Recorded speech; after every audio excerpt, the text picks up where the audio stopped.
لہٰذا اسی طرح نبی کریم صلی اللہ علیہ وسلم کا مرتبہ جو باپ کے مراتب سے اتنا بلند و بالا ہے کہ ہم اس میں موازنہ تک نہیں کر سکتے، انہیں اپنی مثل کہنا یہ شرعاً جائز نہیں ہے۔ ہاں یہ اس میں کسی کا اختلاف نہیں ہو سکتا کہ تمام انبیاء علیہم السلام بشر ضرور ہیں، کسی بھی نبی کی بشریت کا انکار کرنا کفر ہے، کیونکہ یہ قرآن کا انکار کرنا ہے، لیکن ان کی بشریت اتنی کامل ہے کہ ان کے علاوہ کوئی بھی کائنات کا بشر، یعنی انبیاء علیہ السلام کے علاوہ جتنے بشر ہیں ان کی بشریت ان کی بشریت کے مقابل نہیں ہو سکتی، اس کے ممابع اس میں مطلب نقائص ہیں اور ان کی بشریت انتہائی کامل ہے۔ لہٰذا یہ عقیدہ مسلمان کو رکھنا تو لازم اور فرض ہے کہ تمام نبی بشر ضرور ہوتے ہیں، لیکن ساتھ ساتھ یہ عقیدہ بھی رکھنا ہوگا کہ ہمارے نبی کریم صلی اللہ علیہ وسلم اور دیگر انبیاء علیہ السلام کی بشریت ہماری بشریت سے کامل ہے۔ یہ وجہ ہے کہ آپ صحیح روایات اٹھا کر پڑھیے تو آپ کو فرق نمایاں طور پہ واضح طور پر خود نبی کریم صلی اللہ علیہ وسلم کی طرف سے ملے گا۔ جیسے کہ ایک مرتبہ نبی کریم صلی اللہ علیہ وسلم نے لگاتار روزہ رکھنا شروع فرما دیا، افطاری فرماتے تھے، تو صحابہ کرام چونکہ بہت ہی متبع سنت تھے اور اس معاملے میں انتہائی حریص تھے، لہٰذا انہوں نے بھی لگاتار روزہ رکھنا شروع کیا۔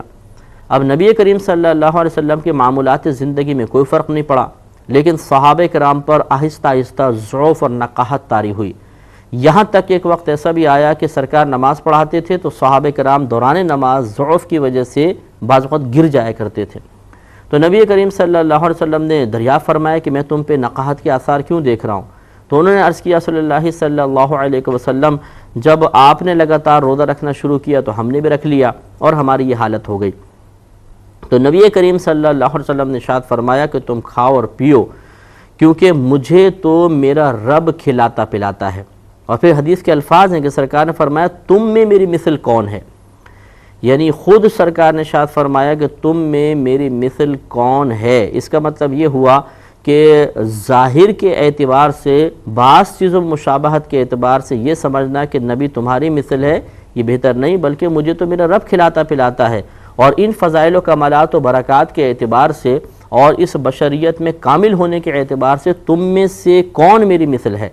لہذا یہ اچھی طرح یاد رکھیں کہ نبی کو اپنی مثل کہنا یہ بے ادبی ہے، یہ مناسب نہیں ہے، ایسا نہیں کہنا چاہیے۔ نبی بہت ہی اعلیٰ مرتبے پر فائز ہوتے ہیں، اگر ان کی بشری حیثیت کو بھی دیکھا جائے تو وہ اس میں بھی ہم سے اتم اکمل اور اعلیٰ ہوتے ہیں، لہذا نبی کو اپنی مثل بشر کہنا مناسب نہیں ہوگا۔ اور اگر نبی کو اپنی مثل بشر کہنا بطریق توہین ہو، تحقیر ہو، تو یہ کفر بھی ہے۔ جیسے کہ کفار کے جا بجا قول آپ کو قرآن میں ملیں گے کہ تم میں کون سی خصوصیت ہے، تم تو ہماری مثل ایک بشر ہو۔